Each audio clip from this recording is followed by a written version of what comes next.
നമ്മുടെ പശുക്കുട്ടീനെ പിറ്റേ ദിവസം നമ്മൾ പുഴയിലേക്ക് കൊണ്ടുപോയി അത്യാവശ്യം നല്ല രീതിയിൽ കുളിപ്പിച്ചു കേട്ടോ. മാത്രമല്ല മേത്ത് ഒരുപാട് ചാണകവും ചളിയും പിന്നെ ഉണ്ണി, ചെള്ള് അങ്ങനെയുള്ള സംഭവങ്ങളൊക്കെ ഉണ്ടായിരുന്നു. അപ്പോൾ അതൊക്കെ അത്യാവശ്യം മരുന്നൊക്കെ തേച്ച് ഒന്ന് വൃത്തിയാക്കി കുളിപ്പിച്ചിട്ടുണ്ട്. ഇപ്പോൾ പോത്തും പശുക്കുട്ടി നല്ല കമ്പനിയാണ്. അവർക്ക് ഒരാളെ കണ്ടില്ലെങ്കിൽ അപ്പം തുടങ്ങും കരച്ചിൽ കേട്ടോ. പുഴയിലേക്ക് ഇട്ട് തുടങ്ങി നമ്മൾ രണ്ടുപേരും ഇപ്പോൾ ഒന്നിച്ചാണ് പുല്ല് തിന്നാറും അതേപോലെ പുഴയുടെ അക്കരയിലോട്ടൊക്കെ പോകുന്നത്. ഫാമിൽ വളർന്ന പശുക്കുട്ടി ആയതുകൊണ്ട് തന്നെ നമ്മുടെ ഈ ഒരു നടന്നു തീറ്റ ഉണ്ടാവും എന്നുള്ളൊരു പേടി ഉണ്ടായിരുന്നേ. പക്ഷെ കുഴപ്പമൊന്നുമില്ല കേട്ടോ. ആള് നല്ല ഡീസൻ്റ് ആയിട്ട് പോത്തിൻ്റെ കൂടെ നടന്ന് പുല്ല് നന്നായിട്ട് തിന്നുന്നുണ്ട് കേട്ടോ. അപ്പോൾ ആ ഒരു വീഡിയോ നമുക്ക് കാണാം. നമ്മൾ പശുക്കുട്ടീനെ കൊണ്ടുവന്നിട്ട് ഇപ്പോൾ ഇന്നലെ കൊണ്ടുവന്നു കേട്ടോ. അപ്പോൾ എന്ത് ചെയ്യണം, ഒന്ന് വൃത്തിയാക്കി കുളിപ്പിക്കണം കേട്ടോ. മേത്തൊക്കെ അത്യാവശ്യം ചളിയും ഉണ്ണിയൊക്കെ ഉണ്ട് കേട്ടോ. ഒന്ന് തേച്ചരച്ച് കളയാം. അതേപോലെ പോത്തിനെ ഇവിടെ വിട്ടിട്ടില്ല കേട്ടോ. പോത്തിനെ നമുക്ക് വിടണം. രണ്ടാളും ഒപ്പം കൊണ്ടുപോകാൻ പറ്റുമോ നോക്കാം. രണ്ടാൾ രണ്ട് വഴിക്ക് പോകും ചിലപ്പോൾ. അതിൽ നമുക്ക് രണ്ടാളെയും കൊണ്ടുപോയി കുളിപ്പിക്കണം.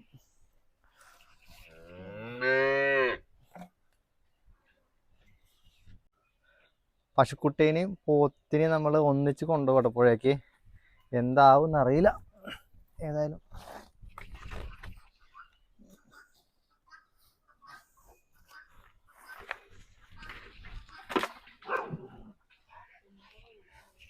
വാ വാ പോരെ വാ.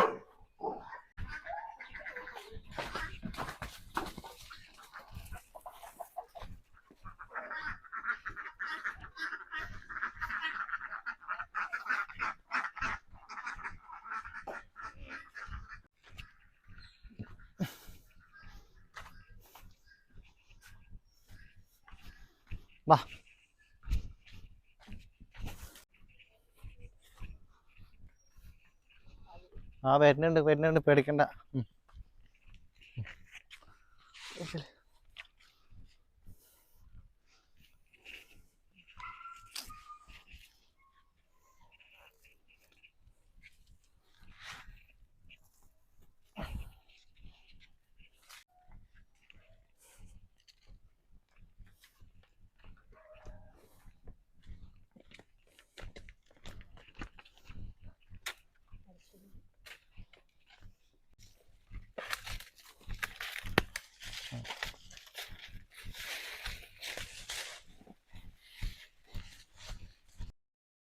അങ്ങനെ രണ്ടുപേരെയും ഇതേ പുഴയിലേക്ക് എത്തിച്ചിട്ടുണ്ട്. ഇനി നമുക്ക് നല്ല രീതിയിലൊന്ന് കുളിപ്പിക്കാം. പോത്തുകുട്ടന് പഴയ പോലെയൊന്നുമല്ല, വെള്ളത്തിലേക്ക് ഇറങ്ങാനുള്ള മടിയൊക്കെ മാറി. നമ്മൾ പുഴയിലേക്ക് ഇറങ്ങുമ്പോൾ തന്നെ നമ്മുടെ കൂടെ പോത്തുകുട്ടന് ഇറങ്ങും കേട്ടോ. പശുക്കുട്ടി ഏതായാലും പുഴ കണ്ട അങ്കലാപ്പിലാണ്. ഇതിനു മുന്നേ പുഴ കണ്ടിട്ടുണ്ടോയെന്നോ അല്ലെങ്കിൽ അവിടെ ഏത് സാഹചര്യത്തിൽ വളർന്നതാണെന്നോ അറിയില്ലല്ലോ. അപ്പോൾ പുഴ കണ്ടപ്പോൾ ആള് ഒന്ന് നോക്കി നിൽക്കുകയാണ്. അത്യാവശ്യം പുല്ല് ഇപ്പം ഉണ്ട് കേട്ടോ. അപ്പോൾ പശുക്കുട്ടി കൊണ്ടുവന്നിട്ട് ഇതിപ്പോൾ ആദ്യത്തെ ദിവസമാണ്. ഇന്നലെ രാത്രി കൊണ്ടുവന്നു, രാവിലെയാണ്. അപ്പോൾ ചെറിയൊരു കരച്ചിലും കാര്യങ്ങളും ഉണ്ട്. അമ്മയെ തേടിയിട്ടുള്ള കരച്ചിലാണ്. അങ്ങോട്ടും ഇങ്ങോട്ടൊക്കെ പോകാൻ നോക്കുന്നുണ്ട്, കരയുന്നുണ്ട്. ഏതായാലും 2 ദിവസം കഴിഞ്ഞപ്പോൾ ഇപ്പോൾ ആ പ്രശ്നമൊക്കെ തീർന്നു. ഇപ്പോൾ പോത്തുകുട്ടനാണ് അവൻ്റെ എല്ലാം ട്ടോ. അപ്പോൾ പ്രതീക്ഷയുണ്ട് ഇപ്പോഴും പശുക്കുട്ടിക്ക് അമ്മ അവിടെ എവിടെയോ ഉണ്ട് എന്നുള്ളത്. അതിൻ്റെ കരച്ചില് കരയുന്നുണ്ട്. പശുക്കുട്ടിക്ക് വെള്ളത്തിലേക്ക് ഇറങ്ങാൻ കുറച്ച് മടി ഉള്ള ടീമാട്ടോ. കാരണം ഇതേപോലെ ഒരു പുഴ അല്ലെങ്കിൽ ഇത്രയും വെള്ളത്തിലൊക്കെ കുളിപ്പിച്ചിട്ടുണ്ടോയെന്ന് അറിയില്ലല്ലോ. ചിലപ്പോൾ അവരൊക്കെ ഫാമിലെ ആളുകളൊക്കെ പൈപ്പ് ഉപയോഗിച്ചിട്ട് നേരെ കഴുകുന്നതായിരിക്കും. അപ്പോൾ ആദ്യത്തെ വലിയിലൊന്നും പുഴയിലേക്ക് ഇറങ്ങിയില്ല. എന്നാലും കുറച്ചൊന്ന് മസിൽ പിടിച്ചപ്പോൾ ദേ ആള് വന്നു കേട്ടോ. അപ്പോൾ വെള്ളം മേലോട്ടാക്കിയപ്പോൾ പിന്നെ കുഴപ്പമൊന്നുമില്ല. മനസ്സിലായി കുളിപ്പിക്കാനുള്ള പരിപാടിയാണെന്നുള്ളത്. അപ്പോൾ അത്യാവശ്യം ചളിയും അത്യാവശ്യം ചാണകവും അതേപോലെ തന്നെ ഉണ്ണി, ചെള്ള് പോലുള്ള സംഭവങ്ങളൊക്കെ ഉണ്ട്. അപ്പോൾ അയാൾ ആ ഫാമിൽ കൊണ്ടുവച്ചിട്ടിപ്പോൾ ഏകദേശം കുറച്ച് ദിവസങ്ങളായി. പക്ഷെ വല്ലാണ്ട നോട്ടമൊന്നും ഇതിൻ്റെ മേലെ മൂപ്പര് കൊടുക്കുന്നില്ല. കാരണം അവിടെ മൂപ്പർക്ക് വേറെ പശുക്കളുണ്ട്, കറവുണ്ട്, ബാക്കി കാര്യങ്ങളൊക്കെ ഉണ്ട്. അപ്പോൾ ഇതിനെ നോക്കാനുള്ള സമയമൊന്നും അവിടെ ഇല്ലായിരുന്നു. നമ്മൾ നായയ്ക്ക് വാങ്ങിച്ചിട്ടുള്ള ഒരു സോപ്പാട്ടോ നമ്മൾ ഉപയോഗിച്ചത്. അത്യാവശ്യം ചെള്ളും കാര്യങ്ങളൊക്കെ അതിൽ തന്നെ പോവും. അപ്പോൾ ആദ്യം കുറച്ച് വെള്ളമാക്കിയപ്പോൾ തന്നെ അവൻ്റെ കളറ് മാറി തുടങ്ങി ട്ടോ. അപ്പോൾ അത്യാവശ്യം നല്ല വെള്ള കളറാട്ടോ പശുക്കുട്ടിയുടെ കളറ്. ദേ പോത്തൂട്ടൻ തൊട്ടപ്പുറത്ത് തന്നെ നിൽക്കുന്നുണ്ടേ. അവനെ എൻ്റെ കുളി എപ്പോഴാന്ന് ചോദിച്ച് നിൽക്കുന്ന പോലെ നിൽക്കുകയാണ്. അപ്പോഴത്തേക്കും ദേ നമ്മള് ഒന്ന് നനച്ചിട്ട് നമ്മളെ സോപ്പ് തേക്കാനുള്ള പരിപാടിയാണ്. അപ്പോൾ ആള് കുഴപ്പമൊന്നുമില്ല. വലിയ ആ ഒരു ടൈറ്റൊന്നും കാട്ടുന്നില്ല ട്ടോ. ആളൊരു പാവാട്ടോ. ഉള്ള കാര്യം പറയാലോ. നമ്മുടെ കയ്യില് ഇതിന് മുന്നേ ഒരു പശുക്കുട്ടി ഉണ്ടായിരുന്നു. ഞാന് ഇതേപോലെ ചന്തയില് പോയിട്ട് കൊണ്ടുവന്നതാണ് ട്ടോ. അച്ഛനില്ലേല. ഞാൻ ഒറ്റയ്ക്ക് പോയി കൊണ്ടുവന്നതാണ്. പക്ഷെ അത് നമുക്ക് ഒരുപാട് ബുദ്ധിമുട്ടുണ്ടാക്കിയെന്ന് പറഞ്ഞാ ഒരുപാട് ബുദ്ധിമുട്ടുണ്ടാക്കി. ഫാമീന്ന് ഒഴിവാക്കിയ ഒരു പശുക്കുട്ടിയാണെന്ന് പോലും തോന്നിയിട്ടാ നമുക്ക്. കാരണം അത്ര നമ്മളോട് ഒരിക്കലും ഇണങ്ങാത്ത രീതിയിലുള്ള ഒരു പശുക്കുട്ടിയായിരുന്നു. ചെറിയ കുട്ടിയായിരുന്നു ഏകദേശം. ഈ കുട്ടിയൊക്കെ കുറച്ചുകൂടി പ്രായമുണ്ടാവും. പക്ഷെ നമ്മളോട് ഒട്ടും ഇണങ്ങിയില്ല. മൂക്കയറുണ്ടായിരുന്നു. എന്നിട്ടും അത് കുറേ കാലം നമ്മളോട് ഒരു രീതിയിലും ഒരു സ്നേഹത്തിന്റെ അതൊന്നും ഉണ്ടായിരുന്നില്ല. ആ പശുക്കുട്ടിയെ നമ്മള് കിട്ടിയ വിലയ്ക്ക് വിറ്റ് ഒഴിവാക്കി ട്ടോ. പക്ഷെ ഈ പശുക്കുട്ടി അങ്ങനെയൊന്നും അല്ല. അങ്ങനെ ഒരു മസിൽ പിടുത്തത്തിന്റെ ഇതൊന്നുമില്ല. ആളൊരു പാവമാണ്. ഇനി അങ്ങോട്ട് എന്താവുംന്നറിയില്ല. നിലവിലിപ്പോ ഒരു സ്വഭാവം കണ്ടിട്ട് അത്യാവശ്യം കുഴപ്പമില്ലാത്ത ഒരു പാവം കുട്ടിയായി തോന്നുന്നു ട്ടോ. അപ്പൊ മേലൊക്കെ അത്യാവശ്യം ചെള്ളുണ്ട് ട്ടോ. അത്യാവശ്യംന്ന് പറഞ്ഞാല് ഒരുപാട് ചെള്ളുണ്ട്. കാരണം നോട്ടമില്ലാതെ പശുക്കളുടെ ഇടയിലും അവിടെയൊക്കെ ആയിട്ട് അങ്ങനെ കിടന്നിരുന്നതാണ്. അതുകൊണ്ട് തന്നെ അത്യാവശ്യം ചെള്ള് മേത്ത് കയറി കൂടിയിട്ടുണ്ട്. പോത്തിന്റെ മേല് ചെള്ളില്ല ട്ടോ. ഇനിയപ്പോ ഇവന്റെ അല്ലെങ്കില് പശുക്കുട്ടിയുടെ മേലേന്ന് പോത്തിന്റെ മേലോട്ട് ചെള്ള് കയറാനുള്ള സാധ്യതകളുണ്ട്. അപ്പൊ നമ്മള് എന്തായാലും ഒന്ന് നോക്കുന്നത് ശരിക്കൊന്ന് ക്ലീൻ ചെയ്ത് കൊടുക്കണം. അപ്പൊ ആള് അതിനൊക്കെ അയക്കുന്നുണ്ട് ട്ടോ. ഒരു കുഴപ്പവുമില്ല. അങ്ങനത്തെ പ്രശ്നങ്ങളൊന്നുമില്ല. ഏതായാലും നല്ല രീതിയില് നമ്മള് പശുക്കുട്ടിയെ ഒന്ന് കുളിപ്പിച്ചെടുത്തിട്ടുണ്ട് ട്ടോ. കുളിക്കുന്നതിനിടയിലും പുല്ല് തിന്നാനുള്ള ഓട്ടാട്ടോ. ആൾക്ക് ഏതായാലും പുഴയിലുള്ള പുല്ലൊക്കെ അത്യാവശ്യം ഇഷ്ടപ്പെട്ടു. അപ്പൊ അങ്ങോട്ടുള്ള ഓട്ടമാണ് ട്ടോ. അപ്പൊ ഇനി വിട്ട് കഴിഞ്ഞാൽ നേരെ പോയി പുല്ല് തിന്നും. അതേപോലെ വന്ന അല്ലെങ്കിൽ കൊണ്ടുവന്ന ദിവസത്തിന് പിറ്റേ ദിവസമാണ് നമ്മൾ ഈ പുഴയിലേക്ക് കൊണ്ടുവന്നത്. ഇപ്പോഴും നല്ല കരച്ചിലായിരുന്നു. അതായത് ആരെയോ തെരഞ്ഞു പോകുന്ന പോലെയുള്ളൊരു കരച്ചില്. അപ്പൊ മിക്കവാറും അമ്മയെ ആഹ് തള്ളപ്പശുവിനുള്ള തെരഞ്ഞുള്ള ഒരു പോക്കായിരിക്കും. അപ്പൊ ഇപ്പൊ മാറിട്ടോ. ഇപ്പൊ ഒക്കെ മാറി. പോത്തുകുട്ടനെ മാത്രം മതി ട്ടോ. ആ ദിവസം ഒരുപാട് അങ്ങോട്ടും ഇങ്ങോട്ടൊക്കെ ഓടി കളിച്ചു ട്ടോ. പശുക്കുട്ടനെ കഴുകിയ ഗ്യാപ്പില് ദേ പോത്ത് നേരെ കേറി പോയിട്ടോ പുല്ല് തിന്നാന്. അവന്റെ ഊഴം ആയിട്ടില്ലാന്ന് അവനറിയാം. അപ്പത്തേക്കും ദേ നമ്മുടെ പശുക്കുട്ടിയുടെ കഴുകല് കഴിഞ്ഞപ്പത്തേക്കും നമ്മളെന്തെയ്യാണ്, ഇനി നമുക്ക് പോത്തുകുട്ടിനെ കൂടെ കഴുകണം ട്ടോ.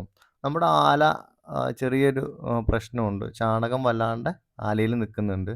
ആ ഒരു ഫ്ലോപ്പ് കുറവാണ്. അതുകൊണ്ടന്നെ ചാണകം നമ്മുടെ ആലയില് നിക്കുന്നുണ്ട്. അതുകൊണ്ടന്നെ പോത്തിന്റെ മേലൊക്കെ ഒരുപാട് ചാണകാവുന്നുണ്ട്. അപ്പോൾ പശുക്കുട്ടിയുടെ കുളിപ്പിക്കലൊക്കെ കഴിഞ്ഞ് അവൻ ഓടി രക്ഷപ്പെട്ടു ട്ടോ. ഇനി അവൻ പുല്ല് തിന്നട്ടെ. നമുക്ക് പോത്തുകുട്ടിനെ കൂടെ നല്ല രീതിയിലൊന്ന് കുളിപ്പിച്ചെടുക്കാം ട്ടോ.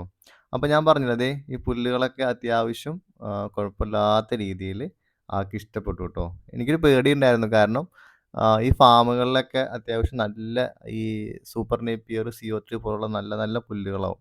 അപ്പൊ നമ്മളിവിടെ കൊണ്ടുവന്നാല് നമുക്കിപ്പോ നിലവില് പുല്ലിന്റെ പരിപാടിയൊന്നുമില്ല. പുല്ലിന്റെ ഇത് കമ്പൊക്കെ വെച്ചിട്ടുണ്ട്.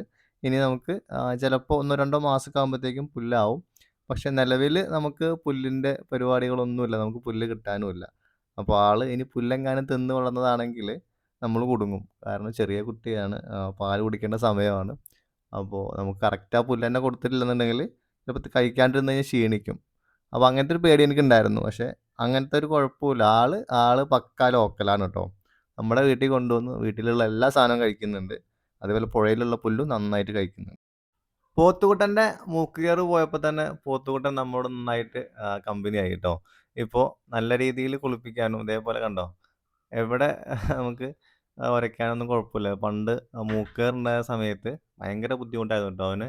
ഭയങ്കര പേടിയെന്ന് പറഞ്ഞാല് ഭയങ്കര പേടിയായിരുന്നു. ഇപ്പൊ ആ പേടിയൊക്കെ മാറി ദേ അവന് നന്നായിട്ട് അടങ്ങി നിന്ന് വരും ട്ടോ. പുഴയിലേക്ക് ഇറങ്ങുമ്പോ തന്നെ അറിയാം അവന് കുളിപ്പിക്കാനുള്ള പരിപാടിയാണ്. അപ്പൊ അനങ്ങാതെ നിക്കണം എന്നൊക്കെയുള്ള ആ ഒരു ഇതൊക്കെ വന്നു. ഇപ്പൊ അത്യാവശ്യം നമ്മളോട് നല്ല കമ്പനിയായി തുടങ്ങി ട്ടോ. വന്ന സമയത്ത് ഭയങ്കര ബുദ്ധിമുട്ടായിരുന്നു. ആ ഓട്ടം തന്നെ ഓട്ടായിരുന്നു. കാരണം നമുക്കും ഒരു മൂക്കയറിന്റെ പ്രശ്നം പാവം ഒരുപാട് നേരം സഹിച്ചിട്ടുണ്ടാവും. അപ്പൊ ഏതായാലും പോത്തുകുട്ടന്റെ കുളിയും കഴിഞ്ഞു. ഇനി നമുക്ക് 2 പേരെയും കൊണ്ടുപോയിട്ട് ഒന്ന് പുല്ല് തീറ്റിക്കാം ട്ടോ. അപ്പൊ പശുക്കുട്ടിയെ നമ്മള് കൊണ്ടുപോവും. പോത്തുകുട്ടനെ പുഴയില് കെട്ടും. പോത്തുകുട്ടന്റെ പോലെ തനിച്ച് കെട്ടാനൊന്നും ആയിട്ടില്ല ട്ടോ. കാരണം ഇവിടെ നായ്ക്കളൊക്കെ ഉണ്ട്. അതേപോലെ ചെറിയൊരു ആട്ടിൻകുട്ടിയുടെ സൈസേ ഉള്ളൂ അത്. വല്ല നായ്ക്കളൊക്കെ വന്ന് കടിച്ചാല് അറിയത്തുമില്ല.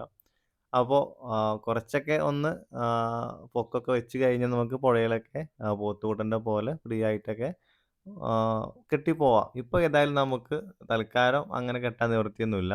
വൈകുന്നേരമൊക്കെ ആകുമ്പോഴത്തേക്കും അച്ഛൻ വരും. അച്ഛൻ വന്നു കഴിഞ്ഞാൽ ദേ നമ്മുടെ പശുക്കുട്ടനെയും കൊണ്ട് പോത്തുകുട്ടൻ്റെ അടുത്തേക്ക് വരും കേട്ടോ. അങ്ങനെ രണ്ടുപേരും ഒന്നിച്ചാണ് ഇപ്പോൾ വൈകുന്നേരങ്ങളിലൊക്കെ പുല്ല് തിന്നാറ് കേട്ടോ. അപ്പോൾ നമ്മൾ കഴുകലൊക്കെ കഴിഞ്ഞ് ദേ നമ്മുടെ ഏരിയയിലേക്ക് എത്തിയിട്ടുണ്ട് കേട്ടോ. ആൾക്ക് തീറ്റ നന്നായിട്ട് ഇഷ്ടപ്പെട്ടു എന്ന് പറഞ്ഞ പോലെ തന്നെ ദേ പുല്ല് നന്നായിട്ട് തിന്നുന്നുണ്ട്. അപ്പോൾ ഞാൻ ഒരിക്കലും ഇത് പ്രതീക്ഷിച്ചില്ല കേട്ടോ. എന്താവും എന്നുള്ളത് എനിക്ക് ചെറിയൊരു ഡൗട്ടായിരുന്നു. നമ്മുടെ വെപ്പ് പുല്ലിൻ്റെ പ്രശ്നം. കുളിപ്പിക്കലൊക്കെ കഴിഞ്ഞിട്ട് പശുവും പോത്തും പുല്ല് തിന്ന തുടങ്ങി. പിന്നെ കുറച്ച് കഴിഞ്ഞപ്പോൾ നമ്മൾ പോത്തിനെ പുഴയിൽ കെട്ടിയിട്ട് പശുവിനെ വീട്ടിലോട്ട് കൊണ്ടുപോകാൻ നോക്കി ട്ടോ. എങ്ങനെയും നടക്കുന്നില്ല എന്ന് പറഞ്ഞാൽ എങ്ങനെയും നടക്കുന്നില്ല. കാരണം അവന് തിന്നണം. അവനല്ല അവക്ക് പശുക്കുട്ടിക്ക് പുല്ല് തിന്നണം. നമുക്കാണെങ്കിൽ ഒരു കല്യാണവും കാര്യങ്ങളൊക്കെ ഉണ്ട്.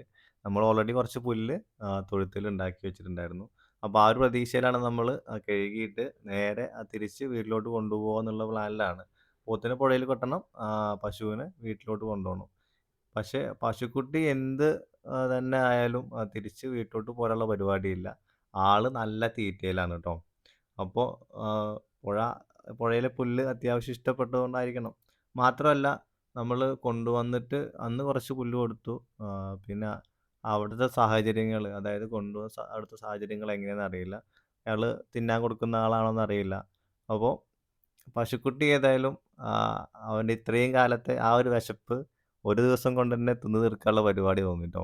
അപ്പോൾ ആള് വിളിച്ചിട്ട് വരുന്നേ ഇല്ല. എന്നിട്ടും ദേ വലിച്ചു കൊണ്ടുപോവാട്ടോ വീട്ടിലേക്ക്. മനസ്സോടെയാണ് പശുക്കുട്ടി നമ്മോട് ഒപ്പം വരുന്നത്.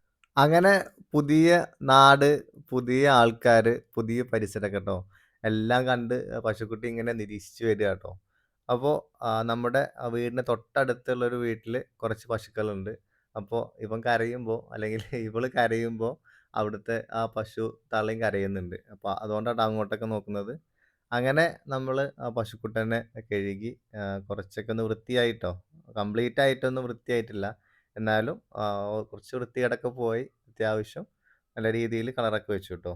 അപ്പോൾ നമ്മുടെ ലിയോയ്ക്ക് ഇപ്പോഴും ആളെ അങ്ങോട്ട് പറ്റിയിട്ടില്ല ട്ടോ. കാരണം വന്ന് ഇനി കുറച്ച് കണ്ട് ശീലമാവണം. അപ്പോൾ ദേ നമ്മൾ കുറച്ച് പുല്ലൊക്കെ ഇവിടെ ഉണ്ടാക്കി വെച്ചിട്ടുണ്ട്. ഇതാണ് കേട്ടോ തൽക്കാലം നമ്മളിപ്പോൾ ഇവിടെ കെട്ടുന്നത്. ഇപ്പോൾ ആരയിലേക്ക് മാറ്റി കെട്ടിയിട്ടോ. ഇപ്പോൾ പോത്ത് പശുവിനെയൊക്കെ അഡ്ജസ്റ്റ് ചെയ്ത് കിടക്കാനൊക്കെ പഠിച്ചു. വന്ന ദിവസങ്ങളിലൊക്കെ നമ്മൾ ഇവിടെ കെട്ടിയിരുന്നത് കേട്ടോ. അപ്പോൾ കൂടുതൽ വീഡിയോസ് ഇനി